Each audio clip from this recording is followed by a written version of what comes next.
New Mexico Magazine published monthly and it features topics from around the land of enchantment, including our multicultural heritage, arts, climate, environment, and diverse people. And joining us now is Dave Herndon, the editor-in-chief of New Mexico Magazine. All right, Dave. So September, your favorite month here at New Mexico Magazine. Why?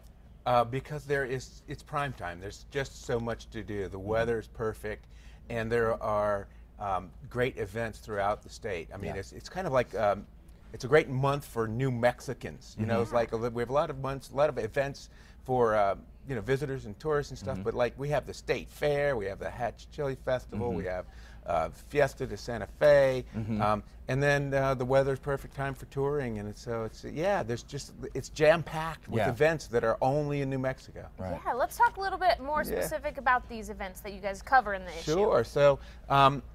So there are, like I said, the big landmark events, and then there are also smaller events, harvest festivals. Like there's Bean Day and Wagon Mound. You're not gonna you're not gonna get that anywhere else. You know, there's a wine festival every weekend. There's a feast day, Pueblo Feast Days. Acoma has a fantastic feast day where the public is invited to witness and be a guest in the Pueblo.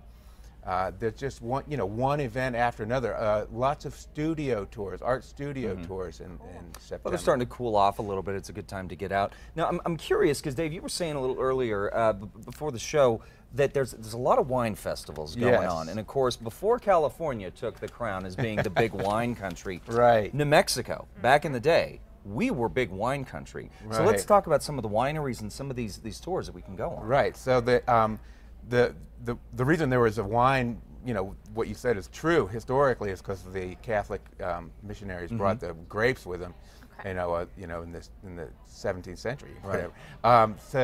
But the wine industry is growing now. I mean, Gruet is becoming a national brand. A lot of the vineyards win national awards at the big competitions, and we associate wine country with beautiful surroundings, and it's no different here in New Mexico. If you tracking along the Rio Grande Valley, from northern New Mexico, sort of the road between Taos and Santa Fe, there's vineyards to stop off into, tasting rooms, etc. And that's true in central New Mexico, right around in here. On the cover we have Milagro vineyard. Then as you go further south, it's true in the sort of down towards Las Cruces, and the biggest wine growing area is in Deming. So it's a tourism sector that could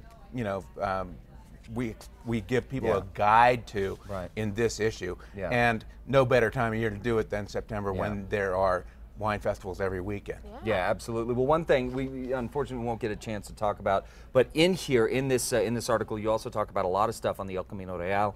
As you are doing this wine country tour, you can also take an historic tour of the El Camino Real. Guys, I highly encourage you to pick up a copy of this. As Dave said, and all the folks in New Mexico Magazine, September, a great month to live in the land of enchantment.